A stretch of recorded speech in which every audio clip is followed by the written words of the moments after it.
అశేష ప్రజాభిమానులందరికీ మా హృదయపూర్వక ధన్యవాదాలు. దయ్యమా దైవమా అనే ఈ చివరి అంశంలో మేము ముందు ఉండటం మాకెంతో సంతోషంగా ఉంది. ఎందరో దాతల కృషితో సాగుతున్న ఈ కార్యక్రమం రాష్ట్రంలోని లక్షలాది మంది అభిమానుల్ని మరి ఆశ్చర్యచకితులు చేస్తున్న మా ఈ కార్యక్రమం వారి ఉత్తరాలను బట్టి మాకెంతో ఆనందం, సంతోషం. మేము పడిన ప్రయాసం వ్యర్థం కాదు అని, ప్రతి పైసా అనేక ఆత్మలను రక్షించటానికి, దయ్యం యొక్క మాయలను తెలుసుకోవటానికి ఉపయోగపడుతున్నా అన్న సంగతి మేము వినినప్పటి నుండి మాకెంతో సంతోషంగా ఉంది. ప్రియ సోదర సోదరీమణులారా, ఇక దయ్యం యొక్క ఆయుష్ని ఎలా ముగించాలి? గత ఎపిసోడ్లో మీతో చెప్పినట్టుగా ఆ మహాలోకాన్ని మనం స్వతంత్రించుకోకుండా, ఆ మహాసింహాసనం మనం అధిష్ఠించకుండా, దయ్యానికి దక్కని ఆ లోకం, దయ్యానికి దక్కని ఆ సింహాసనం మనకు దక్కకూడదని తండ్రి అయిన దేవుణ్ణి ఏమీ చేయలేని ఈ దుష్టుడు అమాయకులైన మానవాళి దేవుని పిల్లలమైన మన వైపు విజృంభించి మన దగ్గరకు వచ్చి మన బ్రతుకులతో ఆడుకొని మనల్ని దేవునికి దూరం చేసి మనల్ని మోసగిస్తూ మనల్ని నడిపిస్తూ ఉన్నాడు. అలాంటి దయ్యాన్ని సంహరించే కార్యక్రమం కూడా బైబిల్లో రాయబడింది. ప్రకటన గ్రంథం 2వ అధ్యాయం 24వ వచనాన్ని మీరు చూడగలిగితే, ప్రకటన గ్రంథము 2వ అధ్యాయం 24వ వచనాన్ని మీరు చూడగలిగితే, సాతాను యొక్క గూఢమైన అనగా లోతైన వాటిని ఎరుగోమని చెప్పుకుని వారికి ఈ వాక్యాలు ఎంతో ఉపయోగపడతాయని మనం చేస్తున్నాను. సాతాను యొక్క గూఢమైన లోతైన వాటిని ఎరుగమని చెప్పుకునే ఈ క్రైస్తవ సమాజానికి దయ్యం గురించిన అనేక మెలకువలు తెలుసుకోవటం అవసరం. దేవదూతల్లో నుండి పుట్టినటువంటి ఈ దయ్యం, కోట్లాది మంది దేవదూతలను అనుచరులుగా చేసుకున్న ఈ దయ్యం, దీని నాశనం ఎలా అనేది కూడా ఈ ఆఖరి ఈ ఎపిసోడ్లో దయ్యమా దయ్యమా అనే ఈ అంశం మీద మీతో చెప్పదలుచుకున్నాను. 2 పేతురు 3వ అధ్యాయం 3వ వచనం 4వ వచనాన్ని కానీ మీరు చూడగలిగితే, 2 పేతురు 3వ అధ్యాయం 3వ వచనం 4వ వచనం మీరు చూడగలిగితే, అంచె దినములలో అపహాసకులు అపహసించుచూ వచ్చి క్రీస్తు యేసు రాకడను గురించిన వాగ్దానము ఏమాయను, పితరులు నిద్రించినది మొదలుకొని సమస్తమును సృష్టి ఆరంభమున ఉన్నట్టు నిలిచి ఉన్నదే అని అపహసిస్తూ అని అక్కడ రాయబడి చూడండి. మళ్ళా చదువుతానే, మీరు చూడండి. అంచె దినములలో అపహాసకులు అపహసించుచు వచ్చి, అంచె దినాలంటే 2000 years కాదండి. యేసు పుట్టటమే అంచె దినాలలో పుట్టాడు, మర్చిపోకండి. అంచె దినాలలో క్రొత్త నిబంధన రాయబడింది. యేసు మాటలే అంచె దినాలకు ప్రారంభం. యేసు జననం అంచె దినాలకు ప్రారంభం. దేవుని పిల్లలారా, యేసు రాకడతో అంచె దినాలు ముగిసిపోతాయి. అది బైబిల్ చెప్పిన సత్యం. బైబిల్ బాగా చదవాలి. నేను చెప్పానుగా, పాత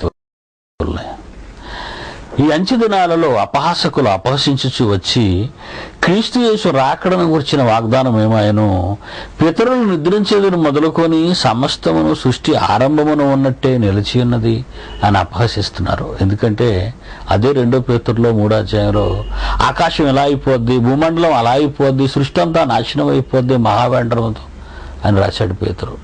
మరి ఈ అధ్యాయంలోనే అపహాసకులు అపహసిస్తున్నారట.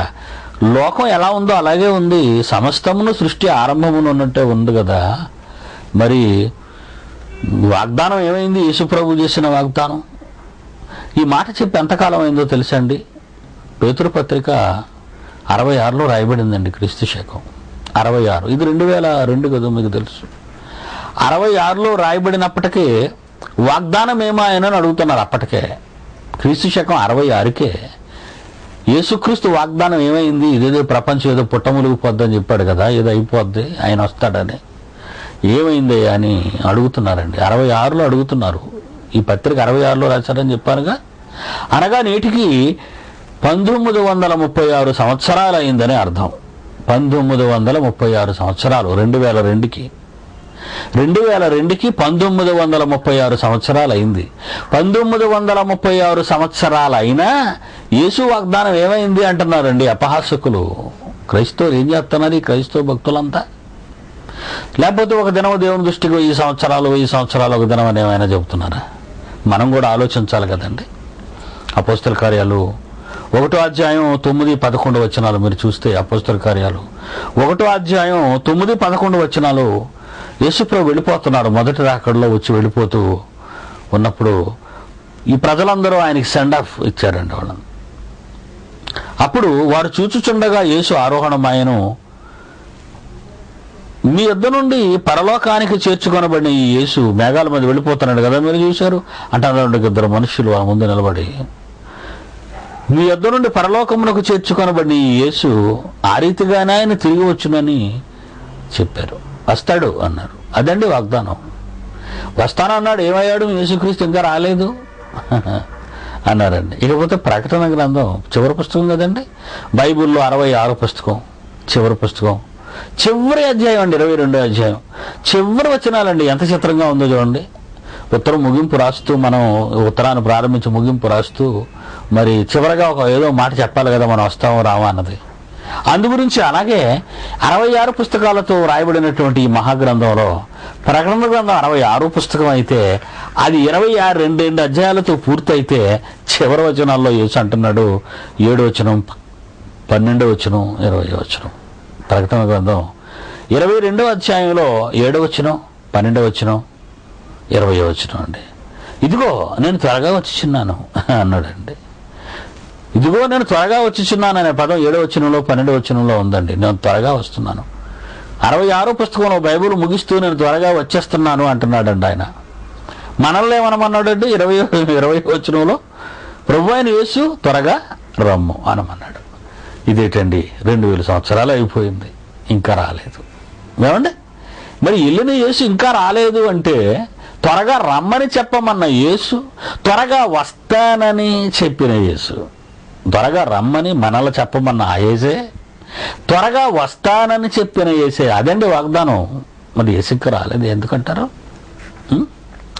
ఈ యేసు ఎందుకు రాలేదు అది ప్రశ్న అండి. ఎవరైనా ఆలోచిస్తున్నారా ప్రపంచంలో దీన్ని? యేసుప్రభు ఎందుకు రాలేదని ఆలోచిస్తున్నారా? యేసుప్రభు రమ్మని ప్రార్థన చేస్తున్నారు, యేసుప్రభు రమ్మని పాటలు పాడుతున్నారు. అసలు యేసుప్రభు ఎందుకు రాలేదు అని క్రైస్తవం ఆలోచిస్తుందా అండి? ఆలోచించటం లేదు కదా. ఈ రోజు అండి అనేక సంగతులు, అనేక కార్యక్రమాలు ఘోరమైనవి జరిగిపోతున్నాయి సార్. యేసుప్రభు వస్తాడో రాడో అని హేళన చేస్తున్న ఈ లోకంలో ఆ యేసుప్రభు హిమాలయాలే వచ్చేసాడు. హిమాలయాలు వచ్చారు. మా బాబా గారి దగ్గర కలిసి ఉన్నారు 2000 సంవత్సరాల క్రితం అని మన రజనీకాంత్ గారు, సూపర్ స్టార్ తమిళనాడు, ఆయన ఈ మధ్య చెప్తున్నాడండి. 2000 సంవత్సరాల క్రితం హిమాలయ పర్వతాలకు వచ్చి హిమాలయ పర్వతాల్లో వాళ్ళ బాబా గారి దగ్గర సహవాసం చేశాడంటారా? ఇంకా వార్త వాళ్ళు ఏం రాశారో తెలుసా? యేసుక్రీస్తు కట బాబా గారు గురువు అంటున్నాడండి, వార్తలో పడింది. చూసారా? రకరకాల కారణాలు. ఎందుకంటే అపహసిస్తున్నారండి, అపహసిస్తున్నారు. నోటీస్ పంపించారనుకోండి రజనీకాంత్ గారికి, నీ వార్త వాళ్ళకి చూద్దరు కానీ మీరు పేపర్లో ఏమవుతుందో. చాలామంది ఈ లోకంలో యేసును అపహసిస్తున్నారు. క్రైస్తవులారా, ఇన్ని అపహాసాలు వస్తున్నా మీరు ఎప్పుడైనా ఆలోచించారా? అసలు యేసే సిలువ వేయబడి లేదన్నాడండి మహమ్మద్ దీదాత్. అదే ఛాలెంజ్ అండి, ఛాలెంజ్ చేశాను, ఇంటర్నేషనల్ ఛాలెంజ్. కమాన్, యేసు ప్రభు సిలువ వేయబడ్డాడని నిరూపిస్తానండి. Vijayawada PWD ground. Vedavyas garu, doctor Vedavyas గారు ఏమన్నారో తెలుసా మీకు? అసలు క్రీస్తు ఇండియాకి వచ్చాడు. ఇండియాకి వచ్చాడండి, బౌద్ధ సన్యాసుల దగ్గర విద్యాభ్యాసం చేసుకున్నాడు అన్నాడండి ఆయన. ఆయనకి 1994లో సికింద్రాబాద్లో ఓపెన్ ఛాలెంజ్ అండి, ఓపెన్ ఛాలెంజ్ చేశాను రమ్మని. పత్రికల్లో పడ్డాయి, ఆల్ న్యూస్ పేపర్స్. ఆలోచించండి దేవుని పిల్లలారా. క్రైస్తవ నిద్రపోతున్నావా నువ్వు? క్రైస్తవ భక్తులారా నిద్రపోతున్నారా మీరంతా? మరి యేసుక్రీస్తు గురించి ఆలోచించారా? అపహసిస్తున్నారండి. 1936 సంవత్సరాలుగా 1936 సంవత్సరాలుగా ఈ ప్రపంచం నీవు నమ్ముకున్న యేసును అపహసిస్తే త్వరగా వచ్చుచున్నాను అని అన్న ఆయన, త్వరగా రమ్మని ప్రార్థన చెయ్యండి అన్న ఆయన ఇంతవరకు కనబడలేదంటే కారణం ఏమై ఉంటుందో బైబిల్ని ఎప్పుడైనా మీరు పరిశీలించారా? పరిశీలించాలండి. ఇదిగో నేను త్వరగా వచ్చుచున్నానని క్రీస్తు శకం 90లో ప్రకటన గ్రంథంలో రాశాడండి. 1912 సంవత్సరాలు అయిందండి నేను త్వరగా వస్తున్నానని యేసు చెప్పి. ప్రకటన గ్రంథం 90లో రాశారండి క్రీస్తు శకం సుమారు 2002కి 1912 సంవత్సరాలు అయిందండి. యేసు రాలేదు. ఎందుకు రాలేదని క్రైస్తవ్యం ఆలోచించిందా? నీ భర్త రాకపోతే కంగారు, బడికెళ్ళి నీ పిల్లలు రాకపోతే కంగారు, ఊరికెళ్ళి నీ వాళ్ళు కనబడకపోతే కంగారు, వస్తానని చెప్పిన యేసు రానందుకు నీకు కంగారుందా? క్రైస్తవ్యమా? బైబిల్ నీకు తెలియదు. ఒక్క మాటలో చెప్పాలంటే బైబిల్ నీకు తెలియదు. ఆ బైబిల్ తెలియకపోబట్టే వాగ్దానాలు ఏమైనా, యేసు ఏమైనా, బైబిల్ గురించి ఎవరు ఏమనుకున్నా నీకు కావలసింది లోకపు మాయ, ఈ దెయ్యపు మాయ, ఈ దెయ్యపు ముసుగు. ఈ యుగ సంబంధమైన దేవత 2 కొరింథీ 4:4 ఈ యుగ సంబంధమైన దేవత అవిశ్వాసులైన వారి మనోనేత్రములకు క్రీస్తు సువార్త ప్రకాశము ప్రకాశింపకుండా వారి మనోనేత్రములకు గుడ్డితనము కలుగు చేయుచున్నదని రాయబడిందండి బైబిల్లో.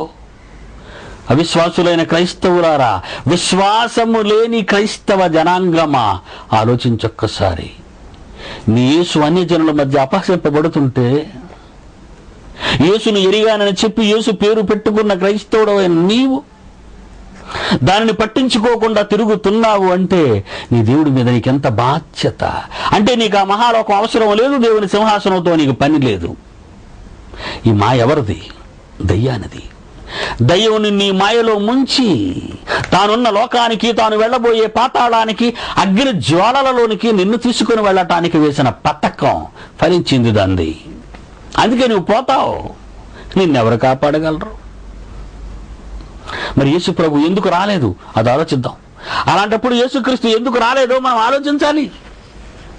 మత్తయి సువార్త 24వ అధ్యాయం 14వ వచనం చూడండి ప్రియులారా. 14వ వచనం, మత్తయి సువార్త 24వ అధ్యాయం 14వ వచనం. ఈ రాజ్య సువార్త, యేసుక్రీస్తు అంటున్నారు, ఈ రాజ్య సువార్త సకల జనుల సాక్షార్థమై లోకమందంతటా ప్రకటింపబడిన తరువాత అంతము వచ్చును. అంతం, ఈ లోకానికి అంతం రావాలి అంటే రాజ్య సువార్త ప్రకటించబడాలటండి. రాజ్య సువార్త ప్రకటించబడాలి. రాజ్య సువార్త. ఏ రాజ్య సువార్త? లోక రాజ్య సువార్త కాదు. యేసు వ్రాసిన, యేసు పలికిన మాటలు, యేసు చెప్పిన మాటలు, తండ్రి యొద్ద విన్న మాటలు, బైబిల్, అది చెప్పాలి. చెప్తున్నావా ఈరోజు? క్రీస్తు శకం 58లో రాయబడిన గలతీ పత్రికలో ఏముందో తెలుసండి? క్రొత్త నిబంధనలో అండి, భిన్నమైన సువార్త తట్టుకు మీరు ఇంత త్వరగా తిరిగిపోవుట చూడగా నాకు ఆశ్చర్యమగుచున్నది అన్నాడు పౌలు గారు. భిన్నమైన సువార్త తట్టుకు మీరు ఇంత త్వరగా తిరిగిపోవుట చూడగా, మొదటి 100 సంవత్సరాల్లోనే కదండి పౌలు బోధించాడు యేసు బోధ, రాజ్య సువార్త. ఆ రోజు బోధించిన రాజ్య సువార్తనే వాడు లోబడకుండా భిన్నమైన బోధలోనికి వెళ్ళిపోయారు అని ఉందండి. భిన్నమైన బోధ అండి. భిన్నమైన బోధ ఎప్పుడు వచ్చింది? భిన్నమైన బోధ 1వ శతాబ్దంలో వచ్చిందండి. భిన్నమైన బోధ, తప్పుడు బోధ, ఈ లోక రాజ్య సువార్త. ఆ రాజ్య సువార్త కాదండి. భూమి మీదకి వచ్చి 1900 సంవత్సరాలైనా ఏ రాజ్య సువార్తలో ఉన్నామో అన్న సంగతి క్రైస్తవ ప్రపంచానికి తెలియదండి. నమ్ముతారా? నమ్మేది ఏదైనా చెప్పమంటారా? యేసుక్రీస్తు పిలాతు ముందు నిలుచున్నారు తెలుసా మీకు? అప్పుడు పిలాతు రోమా గవర్నర్ ఏమని ప్రశ్నించాడు? నీవు రాజువా అని అడిగాడు యేసుక్రీస్తుని. అప్పుడు ఏమన్నాడు ఆయన? నేను రాజుని ఇప్పుడు కాదు, 2వ రాకడలో వస్తాను, అప్పుడు నేను రాజును, అప్పుడు నీ పని పడతాను అని చెప్పలేదు రోమా గవర్నర్తో. ఏమని చెప్పాడు? నేను రాజునే, నీవన్నట్టు నేను రాజునే అన్నాడు. నేను రాజునే. ఆయన మొదటి రాకడలోనే రాజైతే,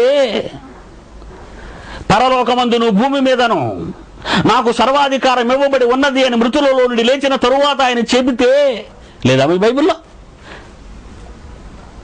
లేదా?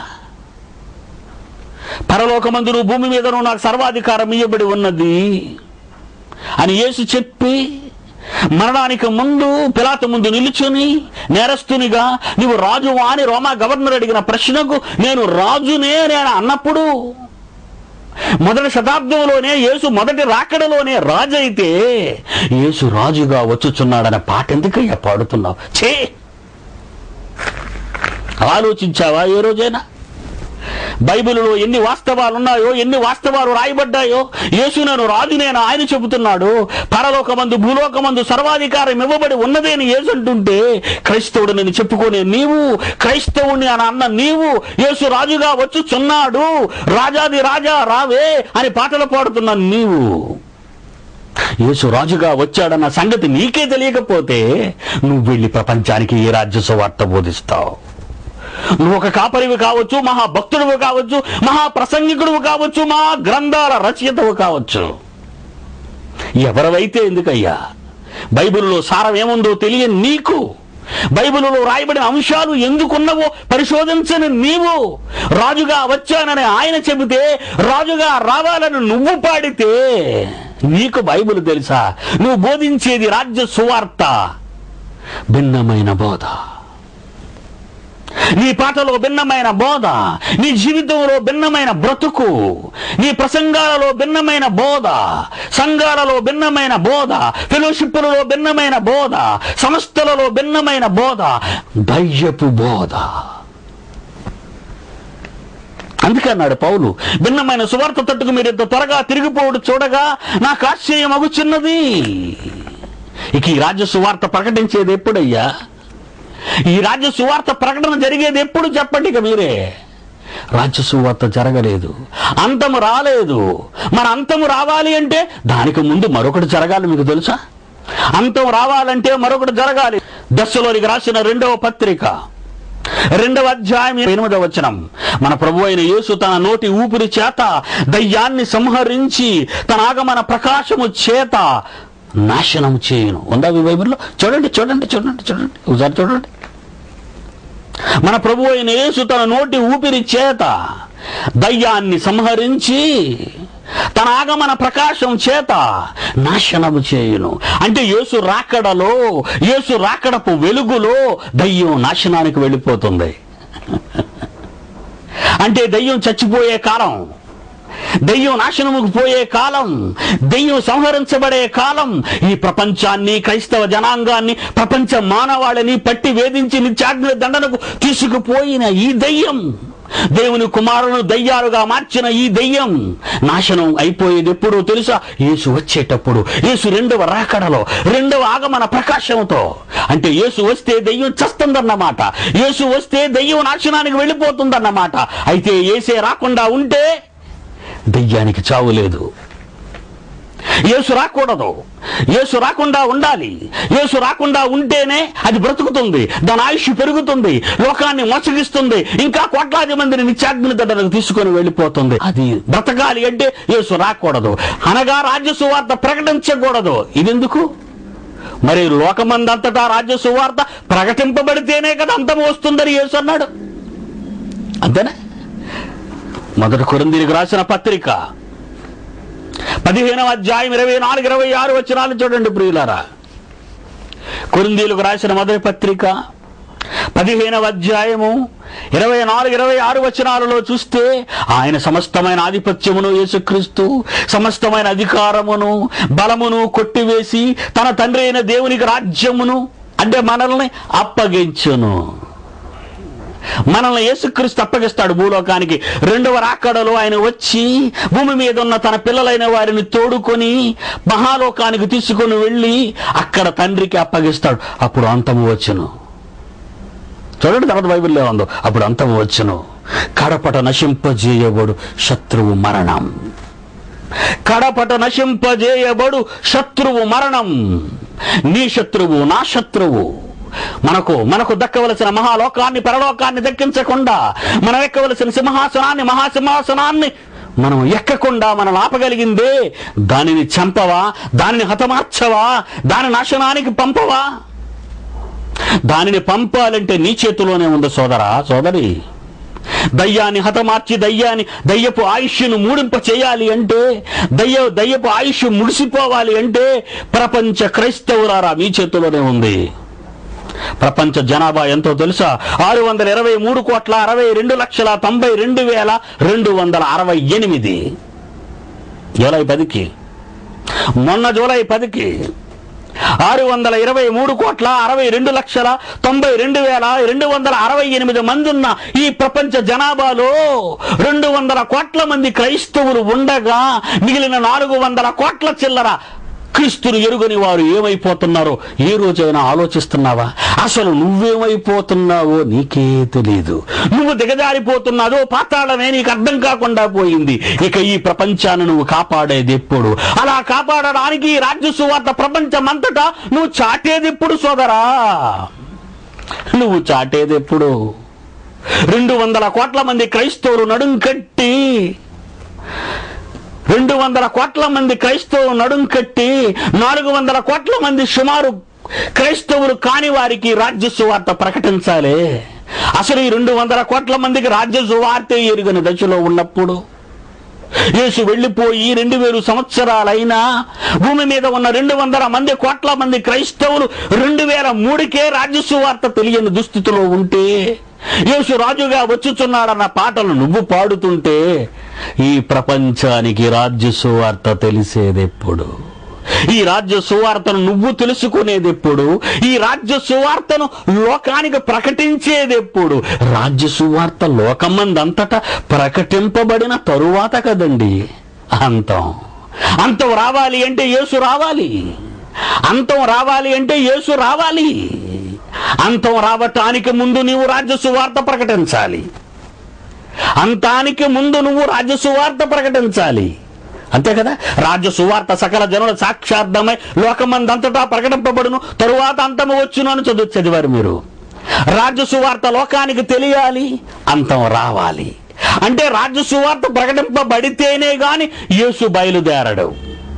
రాజ్య సువార్త లోకమందంతటా ప్రకటింపబడితేనే యేసు మహాలోకం నుండి ప్రారంభమవుతాడు ప్రయాణానికి. అంటే సువార్త నువ్వు ప్రకటించాలి, యేసు అక్కడ నుండి బయలుదేరాలి. ఆ ఆగమన ప్రకాశంలో దుష్టుడు సర్వనాశనం కావాలి. ఆలోచించండి. దెయ్యమా దైవమా, ఈ విశేషమైన అంశములో చివరి ఘట్టములో మన శత్రువైన అపవాది నాశనం మన చేతిలో ఉందని బైబిల్ చెబుతుంది. దాని నాశనం మన చేతిలోనే ఉంది. ఎలా? రాజ్య సువార్త ప్రకటించడానికి నువ్వు నడుం కట్టుకొని బయటకు వెళ్ళాలి. అసలు ఈ రాజ్య సువార్తను నేర్చుకోవడానికి ముందు మా దగ్గరకు రా. రాజ్య సువార్త నువ్వు తెలుసుకోవాలి. ఆ రాజ్య సువార్తను ప్రపంచానికి వెళ్ళి ప్రకటించాలి. అలా ప్రకటిస్తే చాలు, వాడు మరణవసరం లేదు. సాక్షార్థమై ప్రకటిస్తే చాలు, యేసు బయలుదేరుతాడు. యేసు బయలుదేరితే 2 దశలోనికలు 2:8 చూసారా? అతని ఆగమన ప్రకాశముతో ఇది దీని సంహరణ, కడపట నశింపజేయబడు శత్రువు మరణం అంది బైబిల్లో ఉంది. అంటే నీ శత్రువు నా శత్రువు అనే దయ్యము చావాలి అంటే, నిత్య నాశనానికి అది పోవాలి అంటే నువ్వు ఇల్లు వదిలి బయటికి రావాలి ప్రకటించటానికి. భార్య, పిల్లలు, చదువు, పెళ్లి, సమస్త సంఘము, ఫెలోషిప్ అనుకుంటూ 4 గోడల మధ్య నువ్వు మగ్గిపోతే, 4 గోడల మధ్య నువ్వు ఖైదీగా ఉండిపోతే ఈ రాజ్య సువార్త ప్రపంచానికి ఎలా తెలుస్తుంది? పీడి సుందర్రావు మంచివాడు కాదు, మీరు ఆయన బోధన వినకండి, ఈ 4 గోడల మధ్య ఆదివారానికి ఒకసారి 2 గంటలు కూర్చోండి, ఒక పాట, ఒక ప్రార్థన, ఒక ఆశీర్వాదం, ఒక దీవెన, ఇంటికి పొండి అనే బోధలేగా ఈరోజు. ఆలోచించండి సోదర సోదరీమణులారా. మీరు ఆలోచించాలి. నీవెక్కడున్నావు? నీవు చదువుతున్న బైబిల్లోని వాస్తవాలు నీకు అర్థమవుతున్నాయా? యేసు రావాలి. ప్రభు అయిన యేసు రమ్ము అని నువ్వు నామన్నాడు. యేసు త్వరగా వచ్చుచున్నాను అని చెబుతున్నాడు. అలా చెప్పి ఇన్ని 100 సంవత్సరాలైనా యేసు రాకపోవడానికి కారణం నువ్వే. యేసు రాకపోవడానికి కారణం నీ సోమరితనం. యేసు రాకపోవడానికి కారణం నీవు జీవిస్తున్న నీ బ్రతుకు, నీకు తెలియని బైబిలు. అలాగే దయ్యం బ్రతుకుతుంది. దయ్యం బ్రతకడానికి కారణం దానికి ఆయుష్ పోసి పెంచుతున్నది నువ్వే. నువ్వు కదలనంత కాలం సువార్త ప్రకటింపబడదు, రాజ్య సువార్త. మరి అలా అయితే ఈ రోజండి ఎంతో సేవ జరిగిపోతుంది గిరిజనుల మధ్య. అవుట్ రీచ్ గాస్పల్ అనే సంగతి ఎన్నెన్నో సంస్థలు ఉన్నాయి ఈరోజు. వీళ్ళంతా ప్రకటిస్తున్నదేంటి? వాళ్ళతో వాడు బట్టలు మార్చుకొని గెంతటమా? విదేశాలకు ఫోటోలు పంపించి కోట్లాది రూపాయలు స్వదేశానికి తెచ్చుకోవటమా? డబ్బిచ్చి అన్యాయంగా మత మార్పిడులు చేయటమా? ఏదో ఆశలు చూపించి మనుషులు మార్చటమా?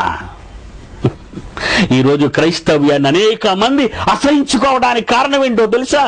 ఈ మహాజ్ఞానాన్ని బోధించి ఒప్పించలేని నీ అసమర్థత. సకల శాస్త్రాలు అధిగమించిన బైబిల్ అనే మహాజ్ఞానాన్ని గత 4 ఎపిసోడ్స్లో మీకు చెప్పాను. వాస్తవాన్ని చెప్పినప్పుడు ఎవరు అంగీకరించకపోవాలి. ఈరోజు కూడా క్రీస్తు హిమాలయాలకు వచ్చి బౌద్ధ సన్యాసుల దగ్గర జ్ఞానం నేర్చుకున్నాడు అంటే ప్రపంచానికి ఛాలెంజ్ విసిరాను. ప్రపంచ చరిత్రకారులను సవాలు చేశాను, పత్రికాధిపతులను సవాలు చేశాను, చరిత్రకారులను సవాలు చేశాను. రమ్మనన్ను, కమాన్, యేసుక్రీస్తు ఇండియాకు రాలేదని నిరూపిస్తాను.